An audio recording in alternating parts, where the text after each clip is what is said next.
Ezekiel chapter 17. And the word of the Lord came unto me, saying, Son of man, put forth a riddle, and speak a parable unto the house of Israel, and say, Thus saith the Lord God, a great eagle with great wings, long-winged, full of feathers, which had divers colors, came unto Lebanon, and took the highest branch of the cedar. He cropped off the top of his young twigs, and carried it into a land of traffic.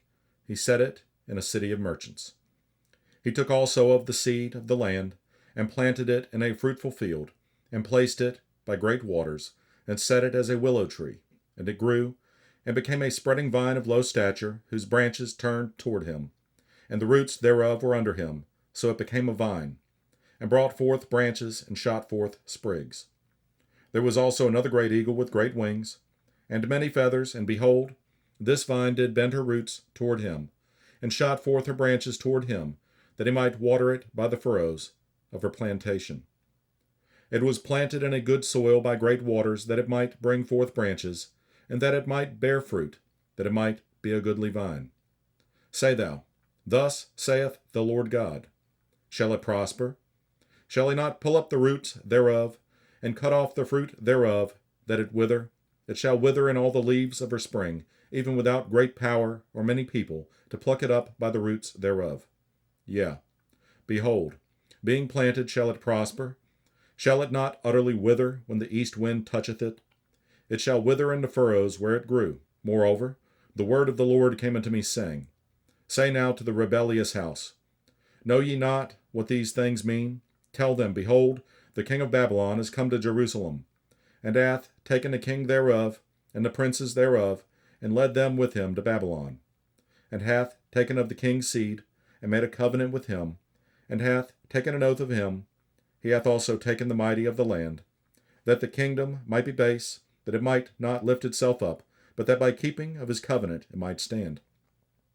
But he rebelled against him in sending his ambassadors into Egypt, that they might give him horses and much people. Shall he prosper? Shall he escape that doeth such things? Or shall he break the covenant, and be delivered? As I live, saith the Lord God, surely in the place where the king dwelleth, that made him king, whose oath he despised, and whose covenant he brake, even with him in the midst of Babylon he shall die.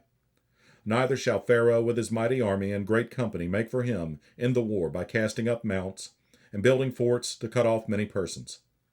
Seeing he despised the oath by breaking the covenant, when lo, he had given his hand, and hath done all these things, he shall not escape.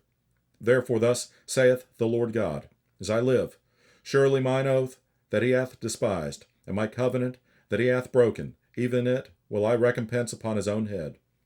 And I will spread my net upon him, and he shall be taken in my snare, and I will bring him to Babylon, and will plead with him there for his trespass, that he hath trespassed against me.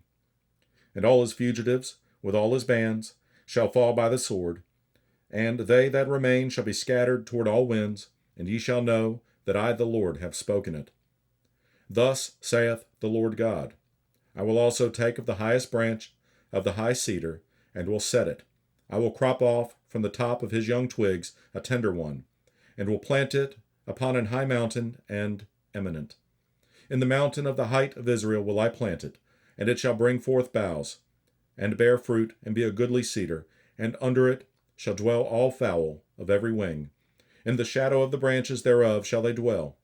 And all the trees of the field shall know that I, the Lord, have brought down the high tree, have exalted the low tree, have dried up the green tree, and have made the dry tree to flourish. I, the Lord, have spoken and have done it.